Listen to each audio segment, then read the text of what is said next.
Hello റമലാൻ മുബാറക്. അങ്ങനെ കുറച്ച് ദിവസത്തിന് ശേഷം ഞാൻ ഇന്നൊരു ലോങ് വീഡിയോ ആയിട്ട് വന്നിട്ടുണ്ട്.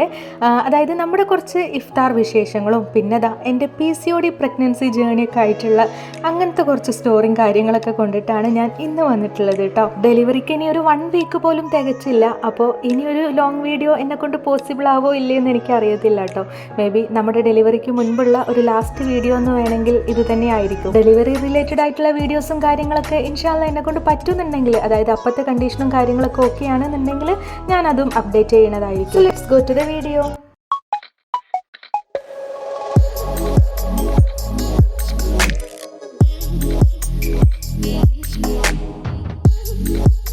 അങ്ങനെ പതിവ് പോലെ നമ്മളൊരു ദിവസം ഇവിടെ സ്റ്റാർട്ട് ചെയ്യാണ് കേട്ടോ. ഇതിപ്പോൾ നോമ്പായാലും നമുക്ക് നേരത്തെ എണീക്കാണ്ട് വേറെ ഓപ്ഷൻ ഇല്ല. കാരണം എന്താ വെച്ചാൽ നിഷുവിന് സ്കൂളും മദ്രസും കാര്യങ്ങളൊക്കെ ഉള്ളതാണ് കേട്ടോ. അപ്പോൾ പിന്നെ നേരത്തെ തന്നെ എണീക്കും. എന്താ വെച്ചാൽ നമുക്ക് രാവിലത്തെ ബ്രേക്ക്ഫാസ്റ്റും അതേപോലെ തന്നെ അവർക്ക് കൊണ്ടുപോകാനുള്ള ആ ഒരു ലഞ്ചും കാര്യങ്ങളൊക്കെ ഒന്ന് ശരിയാക്കി എടുക്കണമല്ലോ. അപ്പോൾ ലഞ്ചിനുള്ള ആ ഒരു ചിക്കനൊക്കെ ഞാനിവിടെ ഒരു സൈഡിൽ ഫ്രൈ ചെയ്തെടുക്കുന്നുണ്ട്. തൊട്ടപ്പുറത്ത് തന്നെ നമ്മുടെ റവയും മൈദയും കൂടി മിക്സ് ചെയ്തിട്ടുള്ള ഒരു ദോശ ഉണ്ടല്ലോ, അതാണ് റെഡിയാക്കി എടുക്കുന്നത്. ഞാനിതൊക്കെ റെഡിയാക്കണ ആ ഒരു ടൈം കൊണ്ട് തന്നെ അവളുടെ എണീക്കലും അതേപോലെ തന്നെ പല്ല് തേപ്പും കുളിയും നനയും എല്ലാം കഴിഞ്ഞിട്ടുണ്ടാവേ. പിന്നെ യൂണിഫോം കാര്യങ്ങളൊക്കെ മാറ്റി സെറ്റ് ആയതിനു ശേഷമാണ് ആള് ബ്രേക്ക്ഫാസ്റ്റ് ഒക്കെ കഴിക്കാൻ വേണ്ടിയിട്ടിരിക്കുക.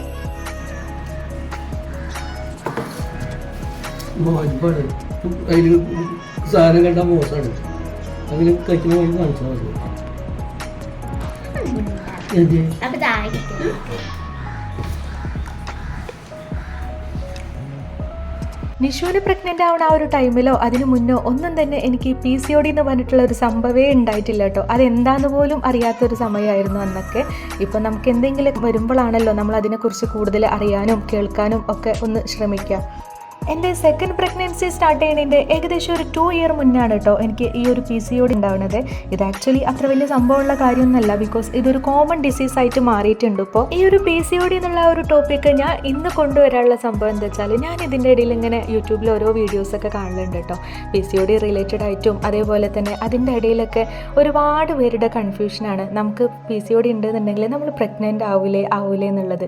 എടോ, നമ്മൾ പോസിറ്റീവായിട്ടിരിക്കുക. നമ്മൾ പോസിറ്റീവായിട്ട് ഇരുന്നിട്ട് നമ്മുടെ സാഹചര്യങ്ങളോടും എല്ലാ കാര്യത്തിനോടും നമ്മൾ നെവർ മൈൻഡ് ആക്കിയിട്ട് എല്ലാം എടുക്കുകയാണെന്നുണ്ടെങ്കിൽ നമ്മളെ കൊണ്ട് സാധിക്കാത്തതായിട്ട് ഈ ലോകത്തിൽ ഒന്നും തന്നെ ഇല്ല. അപ്പോൾ നിങ്ങൾ ആരെങ്കിലും PCOD കാരണം ബുദ്ധിമുട്ടുന്നവരുണ്ടെന്നുണ്ടെങ്കിൽ, അതായത് വല്ലാണ്ട് ടെൻഷൻ അടിച്ചിരിക്കുകയാണെന്നുണ്ടെങ്കിൽ നിങ്ങൾ ഒട്ടും പേടിപ്പെടേണ്ട ആവശ്യമില്ല. കാരണം നമ്മുടെ ലൈഫ് സ്റ്റൈലിൽ വരുന്ന ചേഞ്ചസ് മൂലമാണല്ലോ PCOD നമുക്ക് വരുന്നത്.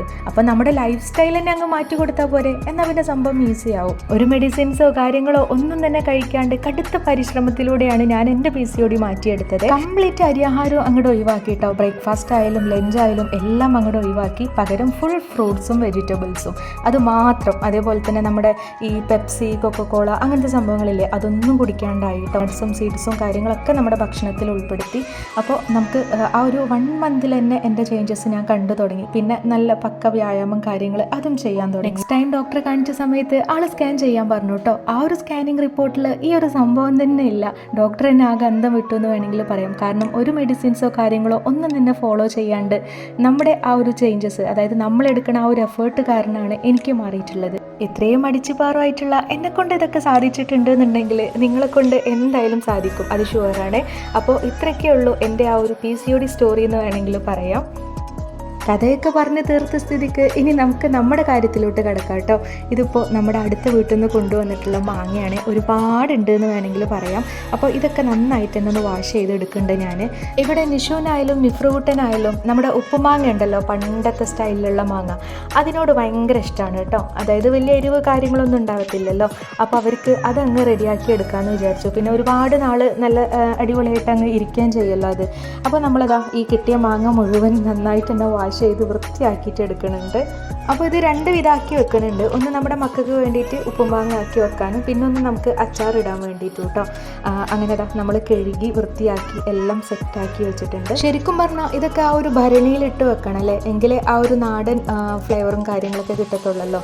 ബട്ട് നമുക്കതൊന്നും അവൈലബിൾ അല്ല. അപ്പോൾ നമ്മളിതാ ഇവിടെ നമ്മുടെ കയ്യിലുള്ള ആ ഒരു പ്ലാസ്റ്റിക് ബോട്ടിലാണ് ഇതിടുന്നത്. അതിൻ്റെ ആ ഒരു കറക്റ്റ് ടേസ്റ്റും കാര്യങ്ങളൊന്നും കിട്ടത്തില്ല എന്തായാലും, എന്നാലും ഉള്ളത് കൊണ്ട് ഓണം പോലെ. അപ്പോൾ നമ്മൾ ഉപ്പും മാങ്ങയും ഒക്കെ ഇട്ടിട്ട് സെറ്റാക്കിയിട്ട് പിന്നെ ഇതാ ഉപ്പച്ചിയുടെ വക നല്ല കുലുക്കി സർബത്തൊക്കെ കുലുക്കും പോലെ നല്ല അടിപൊളിയായിട്ട് അങ്ങ് കുലുക്കി സെറ്റാക്കി എടുക്കുന്നുണ്ട് കേട്ടോ. ഇത് ആക്ച്വലി ഒരു ബോട്ടിലിൽ കൊള്ളണില്ല, അപ്പം നമ്മൾ വേറൊരു ബോട്ടിലും കൂടെ എടുത്തിട്ടുണ്ട്, അതിലും കൂടെ ഇട്ട് വെക്കുവാണ്. പിന്നെ ഇതാ ഈ ഒരു പരിപാടിയും കാര്യങ്ങളൊക്കെ കഴിഞ്ഞ് ഏകദേശം ഉച്ചയ്ക്ക് ശേഷമാണ് നമ്മൾ ഇഫ്താറിനുള്ള പരിപാടികളൊക്കെ സെറ്റാക്കുന്നത്. ചിലപ്പോൾ നമ്മൾ രാവിലെ തന്നെ ഇതെല്ലാം റെഡിയാക്കി വെക്കും കേട്ടോ, അതായത് നമ്മുടെ ഫുഡും കാര്യങ്ങളൊക്കെ. ഇന്നിപ്പോൾ വന്നിട്ട് ഫുഡൊന്നും പ്രത്യേകിച്ച് ഉണ്ടാക്കാനുള്ള ഒരു മൂഡില്ലാത്തതുകൊണ്ട് തന്നെ അനിയൻ്റെ അടുത്ത് നമ്മൾ പൊറാട്ട വാങ്ങിക്കാൻ പറഞ്ഞിട്ടുണ്ടായിരുന്നു. അപ്പോൾ അതിലേക്ക് ജസ്റ്റ് ഒരു ചിക്കൻ കറി ഉണ്ടാക്കാനും അതേപോലെ തന്നെ ജ്യൂസ് അടിക്കാൻ അങ്ങനത്തെ കുറച്ച് പരിപാടികളെ നമുക്ക് ബാക്കി അവശേഷിക്കണുള്ളൂ കേട്ടോ. ജ്യൂസിനിപ്പോൾ ഈ ഇടയായിട്ട് നമുക്ക് മിക്ക ദിവസങ്ങളിലും നമ്മുടെ വത്തക്കന്നെയാണ് ഉണ്ടാവില്ല കേട്ടോ. അപ്പോൾ ഇന്ന് നമ്മൾ ജസ്റ്റ് ഒന്ന് മാറ്റി പിടിക്കാമെന്ന് വിചാരിച്ചു. ഇത് നന്നായിട്ട് അങ്ങ് പഴുത്ത് വന്നിട്ടൊന്നുമില്ല നമ്മുടെ പപ്പായ, എന്നാലും ഓക്കെയാണ്, വലിയ കുഴപ്പമൊന്നുമില്ല. ജ്യൂസ് അടിക്കാനൊക്കെ ആൾ സെറ്റായിട്ടുണ്ട്. എന്നാൽ പിന്നെ അത് വെച്ചിട്ട് അങ്ങ് ജ്യൂസ് റെഡിയാക്കാമെന്ന് വിചാരിച്ചു. അങ്ങനെ ഇപ്പോൾ ചെയ്താൽ അതൊക്കെ റെഡിയാക്കി ശരിയാക്കി നമ്മുടെ പപ്പായനെ സുന്ദര കുട്ടപ്പനാക്കി എടുക്കുന്നുണ്ട്. വൈകുന്നേരം നമ്മൾ എത്രയൊക്കെ പണിയില്ല എന്ന് പറഞ്ഞാലും ഈ നോമ്പ് തുറക്കാനാവുന്ന സമയത്ത് എവിടെ നിന്നൊക്കെയാണ് പണി വരുന്നതെന്ന് നമുക്കറിയില്ല.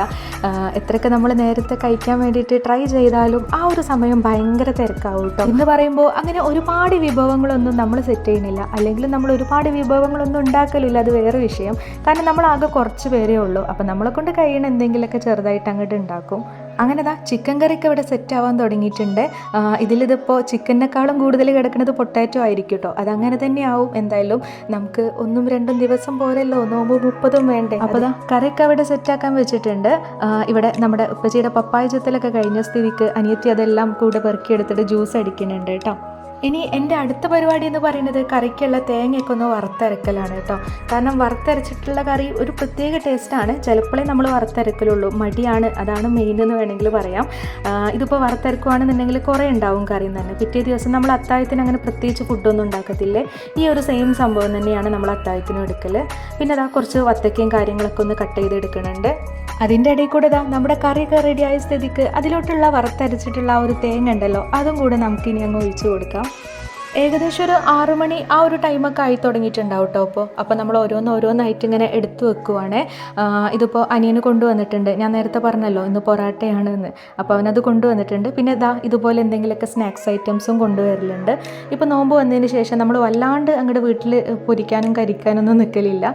ഇതുപോലെ കണക്കാക്കിയിട്ട് എന്തെങ്കിലുമൊക്കെ പുറത്തുനിന്ന് വാങ്ങിക്കലാണ് പതിവ്. പിന്നെ നമ്മൾ ഓരോന്ന് സെറ്റാക്കാൻ തുടങ്ങിയിട്ടുണ്ട്. ജ്യൂസ് ഒഴിക്കലും അതെടുക്കലും ഇതെടുക്കലും എല്ലാമായിട്ട് പിന്നെ അങ്ങോട്ട് ഫുള്ള് തിരക്കും ബഹളും ഒക്കെ തന്നെയായിരുന്നു കേട്ടോ. അപ്പോൾ ഇത്രയ്ക്കുള്ളൂ നമ്മുടെ ഇന്നത്തെ ഒരു വീഡിയോ. ഇത് മാത്രമേ ഞാൻ ഇൻക്ലൂഡ് ചെയ്തിട്ടുള്ളൂ. ഇനി അങ്ങോട്ട് ഒരു വീഡിയോ എന്നെക്കൊണ്ട് സാധിക്കുമോ ഇല്ലയോ എന്ന് അറിയില്ല. മേ ബി ഞാൻ വീഡിയോ സ്റ്റാർട്ട് ചെയ്ത ടൈമിൽ തന്നെ പറയാനുണ്ടായിരുന്നു നമ്മുടെ ഹെൽത്ത് കണ്ടീഷനും എല്ലാം നോക്കിയിട്ട് ഓക്കെ ആണെന്നുണ്ടെങ്കിൽ ഇൻഷാ അല്ലാ ഞാൻ ഡെലിവറി അപ്ഡേറ്റ്സും കാര്യങ്ങളൊക്കെ ആയിട്ട് ഇനിയും വരുന്നതായിരിക്കും. അപ്പോൾ നെക്സ്റ്റ് വീഡിയോയിൽ കാണാം.